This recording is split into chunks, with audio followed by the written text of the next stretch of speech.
Controller first bore install చేసాం. ఇది వచ్చేసి మంజీరా. ఫస్ట్ మనకు బోర్ ఎలా వర్క్ చేస్తుందో చూపిస్తాను. ఇది మనకు ఇక్కడ ఇండికేషన్ చిన్న బాక్స్ లాగా కనిపిస్తుంది కదా, ఇక్కడ ఓవర్ ట్యాంక్ అనమాట. పైన ఓవర్ ట్యాంక్లో వాటర్ ఏ లెవెల్ ఉందో మనకి ఇక్కడ డిస్ప్లేలో చూపిస్తుంది. 25% ఉందనుకోండి ఒక లైట్ చూపిస్తుంది. మనకు పైన ఓవర్ ట్యాంక్లోని 25% ఉంది కాబట్టి ఒక లైట్ చూపిస్తుంది. అదే 50% వచ్చింది అనుకోండి అగైన్ సెకండ్ లైట్ వచ్చేస్తుంది. మనకు వాటర్ వెళ్ళినట్టు ఇండికేషన్ చూపిస్తుంది. సెకండ్ లైట్ వచ్చింది కాబట్టి 50% ఉంది. అగైన్ 75% వచ్చింది అనుకోండి థర్డ్ లైట్ వచ్చేస్తుంది. నెక్స్ట్ 100% కాగానే మోటార్ ఆటోమేటిక్గా ఆఫ్ అయిపోతుంది. వాటర్ ఇండికేషన్ అనేది ఆగిపోతుంది, మోటార్ ఆటోమేటిక్గా ఆఫ్ అయిపోతుంది. ఇది బోర్ అనమాట. బోర్ ఏంటంటే ఇప్పుడు ట్యాంక్ ఫుల్ అయింది కాబట్టి ఆటోమేటిక్గా ఆఫ్ అయిపోయింది. నెక్స్ట్ వచ్చేసి మంజీరా. మనకు 100% వాటర్ ఉంది కాబట్టి మోటార్ ఆన్ కాదు.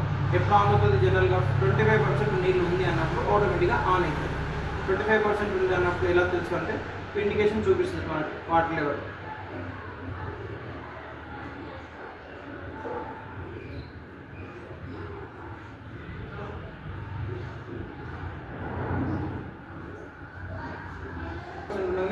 మోటార్ ఆటోమేటిక్గా ఆన్ అయినప్పుడు ఇక్కడ మనకు వాటర్ మోటార్ది ఇండికేషన్ వస్తుంది అనమాట. ఇప్పుడు మనకు పైన ట్యాంక్ లెవెల్ చూపిస్తుంది సేమ్. ఇప్పుడు బోర్ దగ్గర అయితే ఆన్ అయిందో లెవెల్స్ ట్యాంక్లో పెరిగినాయి అనుకోండి ఆటోమేటిక్గా 50 లైట్ వస్తుంది. 50% వాటర్ వచ్చినాకనే ఆటోమేటిక్గా సెకండ్ లైట్ వస్తుంది అనమాట.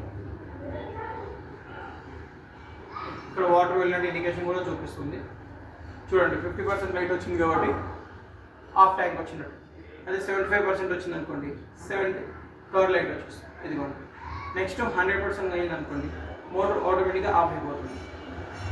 వాటర్ ఇండికేషన్ ఆగిపోయింది, మోటార్ ఆటోమేటిక్గా ఆఫ్ అయిపోయింది. ఇక్కడ ఇండికేషన్ లైట్ కూడా పోయింది. ఇది సమ్ మెథడ్ అనమాట. Automatic on, automatic of. Okay.